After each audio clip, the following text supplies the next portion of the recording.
ಕೇರಳ ವಿಧಾನಸಭೆಯಲ್ಲಿ ಗುರುವಾರ ಹೊಸದಾಗಿ ಆಯ್ಕೆಯಾದ ಶಾಸಕರ ಪ್ರಮಾಣವಚನ ಸ್ವೀಕಾರ ಸಮಾರಂಭವು ನಡೆಯಿತು.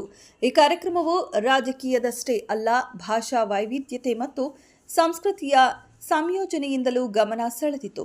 ಗಡಿ ಜಿಲ್ಲೆ ಕಾಸರಗೋಡಿನ ಮಂಜೇಶ್ವರ ಕ್ಷೇತ್ರದ ಶಾಸಕ ಎಕೆಎಂ ಅಶ್ರಫ್ ಅವರು ಕನ್ನಡದಲ್ಲಿ ಪ್ರಮಾಣವಚನ ಸ್ವೀಕರಿಸಿ ವಿಶೇಷ ಗಮನ ಸೆಳೆದರು. ಇಂಡಿಯನ್ ಯೂನಿಯನ್ ಮುಸ್ಲಿಂ ಲೀಗ್ ಪಕ್ಷದ ಶಾಸಕರಾದ ಅಶ್ರಫ್ ಅವರು ಈ ಬಾರಿ ಮಲಯಾಳಂ ಜೊತೆಗೆ ಕನ್ನಡದಲ್ಲಿಯೂ ಶಪಥ ಸ್ವೀಕರಿಸಿದರು. ಅವರು 2021ರಲ್ಲಿ ಮೊದಲ ಬಾರಿಗೆ ಶಾಸಕರಾಗಿ ಆಯ್ಕೆಯಾಗಿದ್ದಾಗಲೂ ಕನ್ನಡದಲ್ಲಿಯೇ ಪ್ರಮಾಣವಚನ ಸ್ವೀಕರಿಸಿದ್ದರು. ಗಡಿ ಪ್ರದೇಶವಾದ ಕಾಸರಗೋಡಿನಲ್ಲಿ ಕನ್ನಡ ಮತ್ತು ಮಲಯಾಳಂ ಭಾಷೆಗಳ ಸಹ ಅಸ್ತಿತ್ವ ಇರುವ ಹಿನ್ನೆಲೆಯಲ್ಲಿ ಅವರ ಈ ನಡೆಗೆ ಸ್ಥಳೀಯವಾಗಿ ಹಾಗೂ ಸಾಮಾಜಿಕ ಮಾಧ್ಯಮಗಳಲ್ಲಿ ಉತ್ತಮ ಪ್ರತಿಕ್ರಿಯೆ ವ್ಯಕ್ತವಾಗಿದೆ.